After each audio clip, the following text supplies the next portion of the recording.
할렐루야. 우리 박일경 선도님이 예배자 나왔다. 감사합니다. 오늘 또 한구한 집사님도 직장일 때문에 혹시 못 올지 모른다 그랬는데 맹걸려 더 빨리 오신 것 같아요. 하나님께 마음을 두었을 때 하나님은 우리 앞에 있는 걸림돌들도 온전히 제해 준다는 사실을 믿으시기 바랍니다. 여러분의 눈의 포커스가 하나님께 맞추면 하나님 절대 여러분들을 잊지 않으실 것입니다. 모든 상황 가운데 기가 막힌 웅덩이에도 여러분들 절대로 거기에서 헤어나오지 못하는 그 아쉬움과 인간적인 그런 상황이 아니라 우리가 예측할 수도 없는 놀라운 위, 반석 위에 굳건히 세워준다는 사실을 믿으시기 바랍니다. 며칠 새 비가 지금 오락가락하고 있는데요. 지금 비가 오는 것 같기도 하고요. 한동안 가뭄이 와서 농부들에게 상당히 근심이 되었는데 참 고마운 비가 단비가 되어주고 있습니다. 하지만 바라는 것은 참 그런 것 같아요. 비가 많이 와도 걱정이고 적게 와도 걱정이고, 특히나 수학기가 이렇게 참 다가왔을 때 비가 억수로 쏟아져 버린다면 이게 또 골칫거리가 되고요. 또 성장기에 비가 오지 아니한다면 이 또한 역시 너무나 답답하고 안타까울 일이지요. 그래서 특별히 하나님께서는 늦은 비와 이른 비와 늦은 비를 은혜로 내려주신다라고 신명기 11장 14절, 신명기 11장 14절에 보면 여호와께서 너희의 땅에 이른 비, 늦은 비를 적당하게, 중요한 게 이것입니다. 적당한 때에 내리시나니 너희가 곡식과 포도주와 기름을 얻을 것이요 라고 말씀합니다. 또한 야고보서 5장 7절에는 주께서 강림하시기까지 길이 참으라, 주께서 강림하실 때까지 길이 참으라 라고 말씀하면서 농부의 마음처럼 이른 비와 늦은 비를 그렇게 인내를 가지고 기다리라 그렇게 말씀합니다. 특별히 이 이스라엘 팔레스타인 이 지역에는요, 강수량이 참 적습니다. 강수량이 적고 토질이 석회성으로 되어 있어요. 그리고 사암으로 되어 있어요. 사암. 그러다 보니까 이 땅이 물을 가두지를 못해요. 그러다 보니까 참 어려운 그런 상황이었는데요. 그래서 물의 상함을 방지하고자, 물은 먹고 살아야 되잖아요. 그렇죠? 그러다 보니까 이 지역에는 포도주처럼 과일을 담아서 과일을 숙성시켜 가지고 그렇게 일반적으로 음료로 사용하는 그런 형편의 그런 곳이었습니다. 그래서 성경에도 포도주가 많이 등장하는 것이 저 나라는 맨날 술만 먹고 사나 봐? 할지 모르겠지만 물이 좋지를 못합니다. 그래서 그러한 또한 환경이 되었다라는 것이고요. 그리고 역사적으로 본다 한다면 이 아브라함을 비롯한 족장들은요, 바로 이 우물 만드는 것 때문에 우물 파는 곳마다 가는 곳마다 이것 때문에 전쟁이었어요. 이것 때문에 싸움이었고요. 그래서 다툼이 일어난 것이 성경에 그렇게 기록되어져 있죠. 특히 농작물을 위해서는 물이 필수 조건이죠. 물이 필수 조건인데 농사지을 준비를 할 때 필요한, 그래서 이른 비와 결실할 때 늦은 비, 이것을 간절히 기다렸다라는 거예요. 오늘 본문 열왕기상 17장 1절, 오늘 본문 열왕기상 17장 1절에도 보면 이 바로 아합왕의 악함으로 하나님의 징벌이 내려지게 되는데요. 어떤 징벌입니까?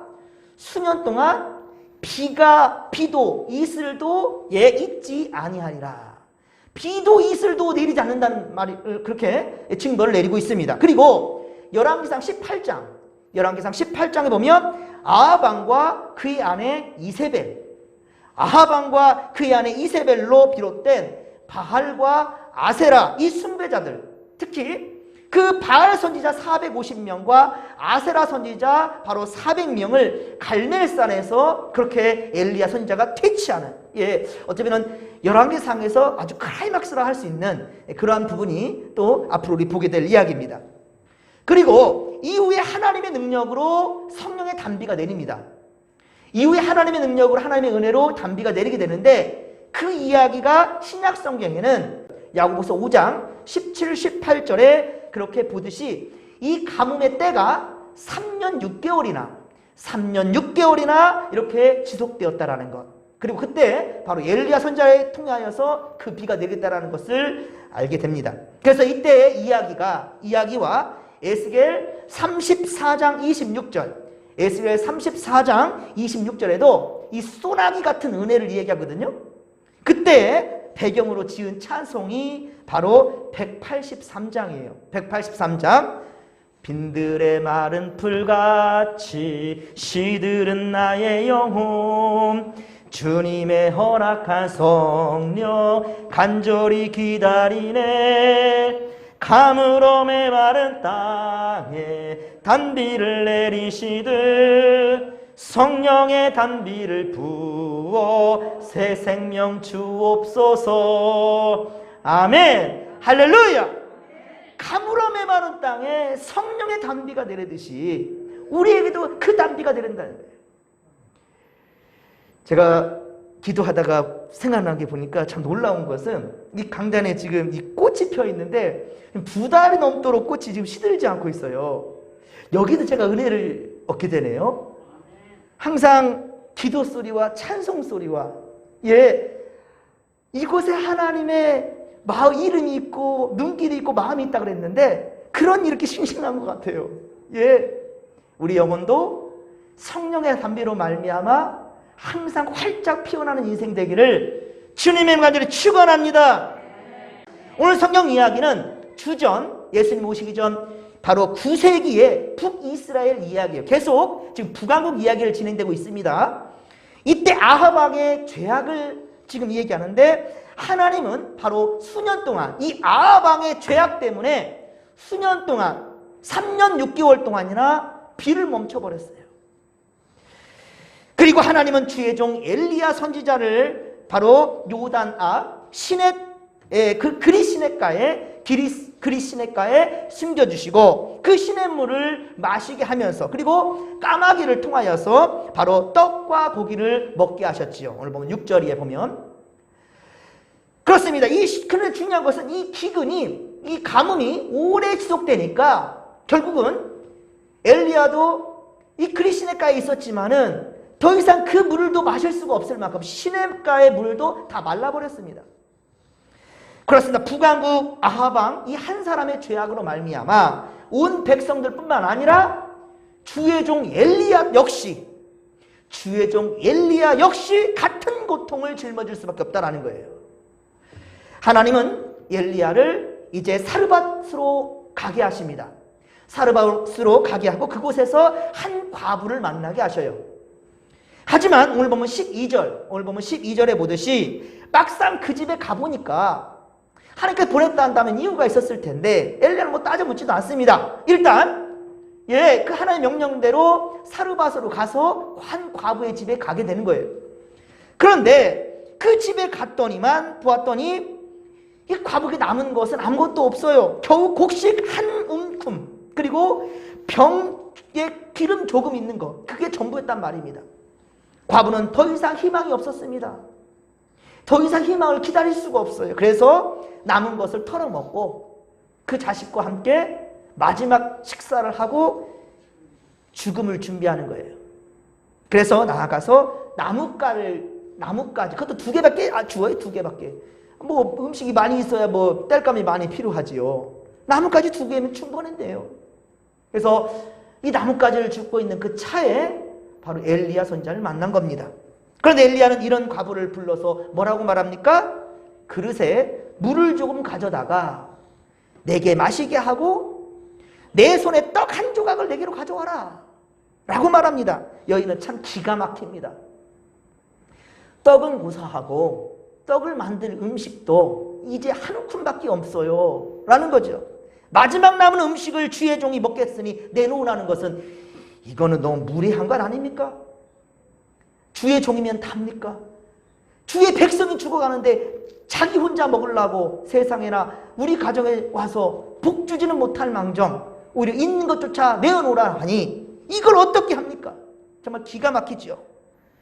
여러분 이런 상황 속에서 순종할 수 있겠습니까? 여러분이 지금 너무 힘든 상황이에요. 그런데 이럴 때는 사실은 신방도 피해야 되는 게 목회자거든요.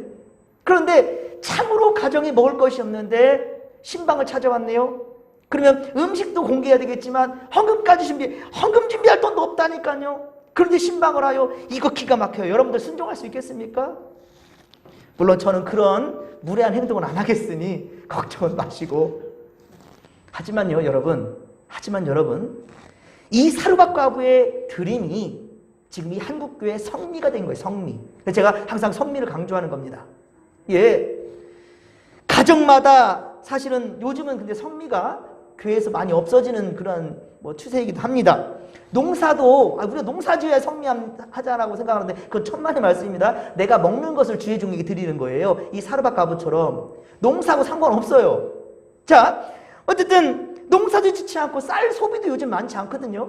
목회자들도 쌀밥만 많이 먹지는 않기 때문에 쌀이 많이 남기도 하는 그런 경우도 있고, 가정마다 이게 쌀이 막 섞이잖아요. 제가 먹어보니 그래요. 가정마다 쌀이 섞여지니까 금방 벌레가 나더라고요. 예, 그래서 목회자들을 배려한답시고 성미 대신에 지금은 성미 헌금을 하는 그런 교회들이 많아지고 있어요. 특히나 도시교회 같은 경우에는요, 성미 헌금을 하는 경우가 많아지고 있는데, 하지만 저는 말씀대로 전합니다. 오늘 본문 말씀을 통해 보면 주의 종을 섬기는 가장 좋은 방법이 뭐냐? 성미라는 거예요. 내가 지금 먹고 죽으려는 것, 내가 지금 먹고 살아가는 것, 내가 지금 먹고 살아가는 그 상황 가운데 이것을 주의 종과 함께 나눈다는 거거든요. 이게 바로 성미의 정신이에요. 그러면 오늘 본문 15에서 16절에 사르밧 과부의 가정을 한번 보십시오. 여러분의 가정이 잘 되고 여러분들의 자녀가 잘 될 것이라는 거예요. 예, 이 지금 사르밧 과부의 그 가정에 바로 먹을 양식이 떨어지지 않았다라는 거예요. 그 기근이 끝날 때까지, 가뭄이 끝날 때까지 이런 축복을 받게 된다는 겁니다. 또한 그 자식이 잘 되는 거예요. 진목교회에 온 성도들마다, 그래서 그동안 하지 못했던 성도들도 이 성미를 꼭 떼었으면, 제가 우리 어머니한테 항상 강조하는 것이 다른 헌금보다 제일 첫 번째 중요한 거 주일날 성미를 준비하시오라고 어머니께 항상 얘기하는데, 우리는 자식들도 많아가지고 성미는 그렇게 띄거든요. 참 좋아요. 기도하면서 자식들, 남편, 부모님이 있어요. 부모니까. 그래서 온 가족들을 기도하는 마음으로 떼는 거면 목회자는 그 성미를 먹을 때 절대로 허투루 버릴 수가 없습니다. 저 우리 아이들 쌀아토도 못 버리게 해요. 왜? 다 성도들의 피와 땀이고 정성이기 때문에. 그냥 먹을 수 있겠습니까? 기도하고 먹죠. 더더군다나 우리 아이들 식사 때마다 우리 아이들한테 식사 기도를 시키는 이유도 바로 그것이에요. 얼마나 기가 막힌 성미인지 아느냐라고. 일단 그렇습니다. 여러분들, 오늘 말씀에 엘리야가 가난한 사르밧 과부의 그런데 요구한 것처럼, 그런데요, 하나님도 때때로 그냥 풍족했을 때 성미를 떼는 그게 아니고 마지막 먹고 끝나게 해야 될 그 인생을 이제 끝내야 되나 할 그런 상황 가운데 있는데, 하나님은 엘리야를 통하여서 그것을 요구한다는 말이에요. 하나님은 우리에게도 정말 어려운 형편 중에 희생과 헌신을 요구할 때가 있단 말이에요. 부담되어 일단 고개를 돌렸어요. 일단은 이건 아닌 것 같아요. 나 지금 할 수 없어요. 하나님 할 수 없어요. 라고 일단 고개를 돌린 적이 여러분 있을지는 모르겠습니다. 하나님 우리에게 그런데 어떻습니까? 집요하게 따라다니면서 요구할 때가 있네요. 혹시 그런 경험 있으신 분 있을지 모르겠어요? 예. 집요하게 따라다니며 요구할 때가 있어요. 하나님께서 꿈으로, 환상으로 요구하기도 하고 상황을 통해서 말씀하시기도 하고요. 그래도 말을 듣지 않을 때는 참 이건 안타까운 건데 우리의 건강을 치기도 합니다. 내 건강이 아니면 자식의 건강을 건드리기도 하고요. 그나마 좀 잘 사는 것도 아니고 그냥 살아가는 상황인데 내 재산을 치기도 합니다. 하나님은요, 여러 상황 가운데에서 우리의 요구를 관철시키기 위해서, 깨닫게 하시기 위해서 계속 집요하게 요구할 때가 있단 말이에요. 고개를 돌려 숨고자 하는데도 불구하고 끝까지 쫓아오는 성경에 인물 하나 있잖아요. 요나 선지자 그랬죠. 요나. 예? 다시스로 도망가려 하는데 결국은 끌어다가 니느웨로 가게 하지 않습니까? 결국은. 자, 사실 우리가 하나님께서 참 이해할 수 없는 상황 가운데 우리를 놓이게 할 때가 있단 말이에요. 오늘 말씀의 마지막 하반절에서도 후반에서도 이해할 수 없는 상황에 하나님 놓이게 하거든요. 예, 엘리야와 그리고 사르밧 과부를. 자, 중요한 것은 집요하게 하나님께서 우리에게 요구하시는 바가 있는데 이것을 내가 깨닫지 못하는 상황, 사실 하나님은 아합에게도 기회를 주셨습니다. 아합에게도 기회를 주셨어요. 그래 하나님의 말씀에 그런데 중요한 건 순종하지 않았다는 거예요. 아합은 북이스라엘의 피로 물든 쿠데타 역사를 똑똑히 보았습니다. 그렇죠? 피의 역사, 쿠데타의 역사를 똑똑히 보았어요. 앞서 그런데 열왕기상 16장 30절 열왕기상 16장 30절에 보듯이 자 오히려 그는 어땠습니까? 이 모든 상황을 다 알면서도 이전의 모든 사람들보다 여호와 하나님 보시기에 악을 더욱 행했더라는 거예요. 여기 지금 모든 사람들보다라는 것은 단순히 왕만 얘기하지 않습니다. 왕을 비롯한 이스라엘의 모든 사람들 중에 가장 악한 사람이 너야, 아합이야 라는 거예요. 근데 정신 차리지를 못하고 있어요. 그랬더니 하나님 어떻게 했습니까? 3년 6개월이나 가뭄을 내리게 했다는 거예요. 가뭄을. 그는 그런데 어떻습니까? 깨닫지를 못합니다. 사랑하는 성도 여러분, 우리는 영적으로 민감해야 됩니다. 더욱 영적으로 민감할 수 있는 우리가 되기를 소망합니다. 말씀을 들을 때 혹은 여러 상황 가운데 마음이 찔림이 오잖아요. 마음이 찔림이 오고 하나님께 죄송한 마음이 든다 한다면 그 순간이 바로 곧 회개할 때예요. 그 순간이 회개할 때라는 거예요. 그렇지 않으면 그 회개가 없다 한다면 아무리 이른 비를 주셔도 하나님이 복 주셨습니다. 이른 비를 주셨어요. 박곡식이 잘 자랍니다. 예, 우리 자식들이 다 잘 됩니다. 내가 하는 일마다 다 형통합니다. 할렐루야. 하나님 내게 복 주시는구나. 그런데 하나님께 마음에 찔림이 있고 내가 회개하지 못한 부분이 분명히 있습니다. 그렇단다면 지금 잘 되는 것 같지요. 그런데 하나님은 늦은 비를 끊어버리신다는 거예요. 늦은 비를 끊어줄 수 있다는 거예요. 그러기에 사랑하는 성도 여러분, 지금 기회 있을 때, 우리는 지금 기회 있을 때 전심으로 회개하는 성도들이 되어야 된다는 것을 명심하시기 바랍니다. 여러분, 순종이라는 것은 내 형편과 처지를 판단하고 계산하고 하는 것은 순종이 아닙니다. 그런 순종은 다 누구든지 해요. 예, 계산하면서 판단하려고 하는 것들, 이거 아닙니다. 즉각적인 반응이 순종이에요. 즉각적인 반응이라는 거예요. 어떤 이들은 이런 얘기를 합니다. 목사님, 생각 좀 해보고요. 하나님, 잠깐 한번 생각 좀 해보고요. 지금은 때가 아닙니다. 아, 자기가 하나님이네. 그렇죠? 때를 내가 정해요. 그래서 내 때가 하나님의 때가 아니라는 것을 자기가 판단해버리네요. 생각 좀 해보겠습니다. 아직 때가 아닙니다. 라고 얘기를 한단 말이에요. 그러나 여러분, 이것은 하나님 앞에 참으로 민망한 말이에요. 그리고 교만입니다. 함께 우리 13절 말씀을 같이 읽겠습니다. 오늘 보면 13절입니다. 엘리야가 그에게 이르되 두려워하지 말고 가서 내 말대로 하려니와 먼저 그것으로 나를 위하여 작은 떡 1개를 만들어 4개로 가져오고 그 후에 너와 내 아들을 위하여 만들라. 아멘. 여러분, 여기 잘 보시면 무례한 요구처럼 보이지만 엘리야가 지금 뭐라고 말합니까? 먼저 한 말이 뭐예요? 두려워하지 말라. 두려워하지 말라. 왜 여인이 다 말은 하지 않았지만 기가 막히고 저 사람이 나한테 지금 무슨 하나님의 사람이라면서 어떻게 저런 무례한 말 할 수 있을까? 여러 막 생각을 할 수 있는 상황이지만 중요한 것은 지금 엘리야는 그에게 뭐라 말하냐? 두려워하지 말라. 고민하니까 두려워지는 거죠. 그 고민은 어떻게 하는 겁니까? 세상의 가치관과 방법으로 두려워하는 거죠. 내가 많이 경험해봤어. 그러니까 이거는 안 돼요 라고 판단해요. 누가 판단합니까? 내가 판단하는 거예요. 내가 지금 이런 상황 내가 다 해봤더니만 안 된다니까요. 이건 누구 판단이에요? 자기 판단이지 하나님 판단이 아니잖아요. 그러니 엘리야는 먼저 말하는 겁니다. 두려워하지 말라. 두려워하지, 내가 시키는 대로 하라 라고 말하는 거. 이게 바로 하나님의 마음이라는 거죠. 여러분, 예수님께서 베드로에 찾아왔을 때 밤새도록 그물을 던졌어요. 물고기 잡습니다. 어때? 한 마리도 못 잡았어요. 예수님이 물고기를 잘 잡을까요? 베드로가 잘 잡을까요? 베드로. 왜 베드로죠? 어부니까. 예수님은 차라리 그 아버지 요셉은 목수예요. 목수. 세상적으로 본다면 예수는 목수 가정에서 자란 목수예요. 베드로는 어렸을 때부터 물고기라 살던 물고기 잡는 사람이에요. 누가 더 잘하겠냐는 거예요. 당연히 베드로가 잘해요.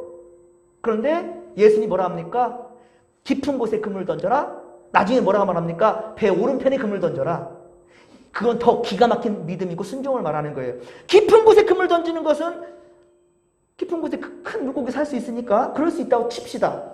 하지만 배 오른편에 금을 던지란 말은 뭐예요? 이건 웃기는 거거든요. 왼편이나 오른편이나 뭐가 다르죠? 얼마나 차이 난다고? 무슨 말 알겠습니까? 이거는 더 큰 믿음을 요구하는 겁니다. 그리고 베드로는 내 경험상 이런 말 하지 않아요.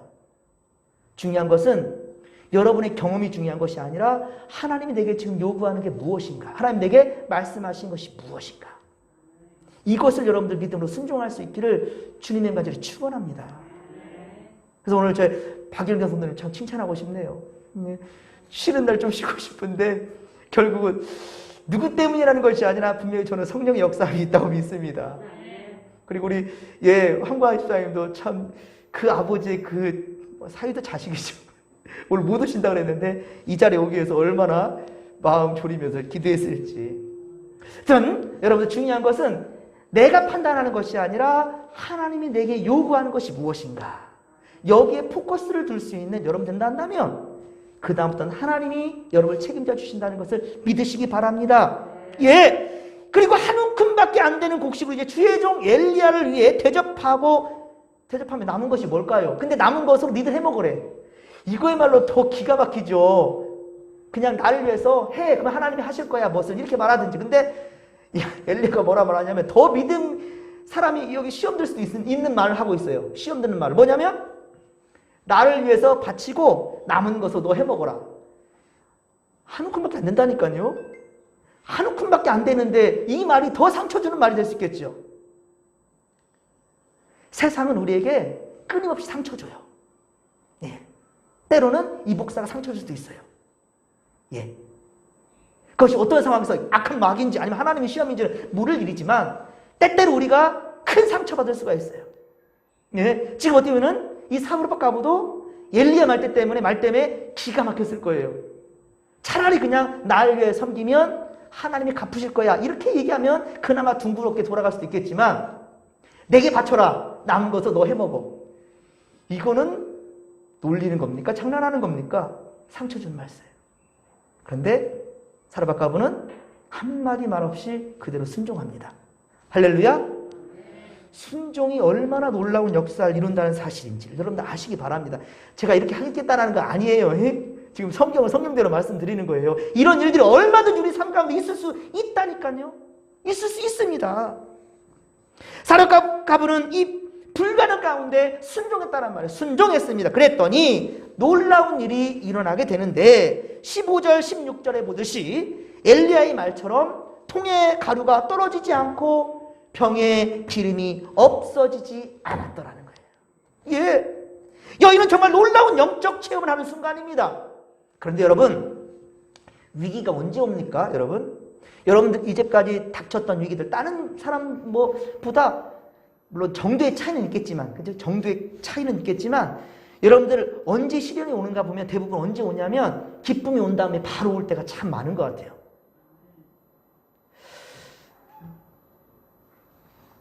기쁨도 잠시 곧바로 불어닥치는 것은 환난이라는 거예요. 오늘 보면 17절에 보십시오. 오늘 보면 17절 보면 이 과부의 아들이 어떻게 됩니까?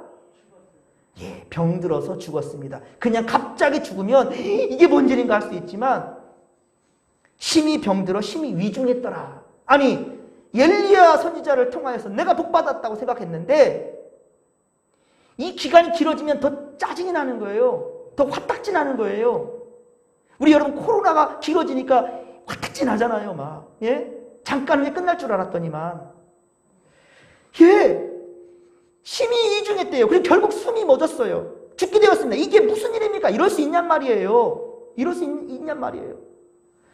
하지만 여러분 이 상황 가운데 어제는 행복한 웃음이었지만 오늘은 눈물 날 일이 생긴다라. 이게 바로 인생이라는 것이고요. 악한 영들은 바로 이 때를 놓치지 않는다니까요. 우리가 잘 되는 꼴을 못 봐요. 악한 영들은.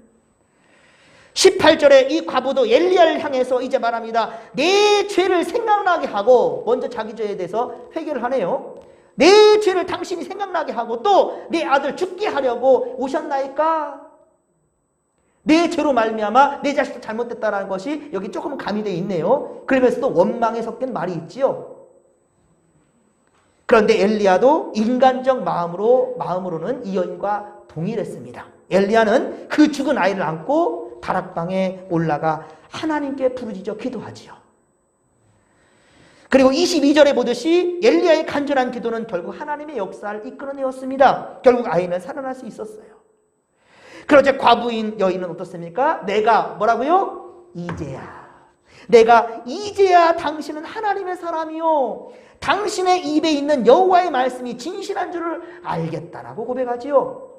그러니까 이 말은 즉슨 무슨 말입니까? 엘리야가 이 사르밧 과부 여인에게 너 있는 거 내게 다오 내가 먹을란다고 했을 때 말은 다 하지 않았지만 기가 막혔다라는 것이고요. 저게 인간이야라고 했던 것이. 근데 그래도 하나님의 사람이니까 참아야 되겠지라고 참으면서 억지로라도 순종했더니, 그러니까 여기서 말하는 시사하는 바는 뭐냐면, 여러분 내 마음이 하나님과 합하면 더할 것이 감사할 일이죠. 예, 교회에서 무슨 일을 한다 했을 때 목사님 나도 그거 하고 싶었어요. 하나님이 기뻐하셔 나도 그거 하고 싶어요. 마음이 합해버리면 더할 나위 없이 좋은 일이지만 때때로 내 지금 형편을 목사님이 아시나? 하나님이 내가 지금 이 상황을 아시나? 하나님 너무 하시는 거 아닌가? 주의 종이라면 다든가? 이러면서 불편한 마음이 있을 수 있어요. 그런데 그때에도 객관적으로 생각했을 때 하나님이 기뻐하시는 일을 한다면 순종하십시오. 무슨 말인지 알겠습니까?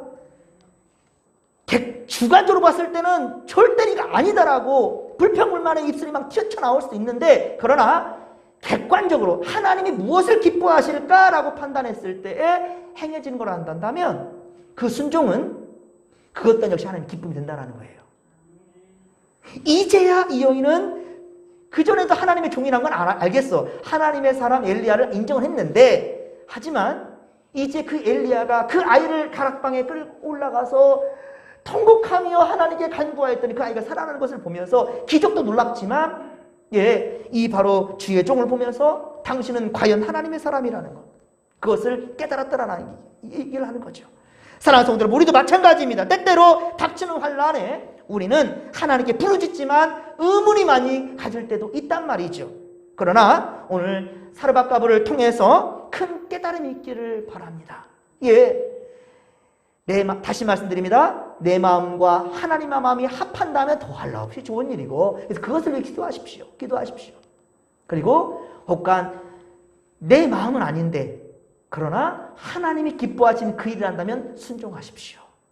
그러면 그것은 반드시 하나님의 역사를 이끌어낸다라는 것을 명심하시기 바랍니다. 이해할 수 없는 상황 속에서 우리는 오직 말씀대로 순종할 때 역사가 일어나며, 인간적인 원망보다 하나님께 기도할 때 반드시 하나님은 어떻게 선한 역사로 응답해 주신다라는 사실을 믿으시기 바랍니다. 주께서 이런 성도와 함께 하실 것입니다. 사르밧 과부의 그 믿음처럼 그렇게 여러분의 신앙도 성장할 수 있게 되기를, 그리고 하나님의 놀라운 역사를 모두가 함께 경험하게 되기를 주님의 이름 간절히 축원합니다. 좋으신 하나님 감사합니다. 주여, 우리 믿음 연약함을 주님 아시오니 더 담대하게 하여 주시옵시고, 우리의 마음이 오직 하나님 마음에 합할 수 있도록 도와주시옵시며, 내 마음이 순종치 못하는 그 상황이 이른다 할지라도 믿음으로 순종할 수 있는 우리가 될 때에 하나님, 진정 하나님의 놀라운 선한 역사를 모두가 다 함께 경험하게 될 줄로 믿사오니 믿음의 믿음을 더하여 주시옵소서. 모든 것 주께 의지하며 감사드릴 때 거룩하신 예수님의 이름으로 기도하옵나이다. 아멘.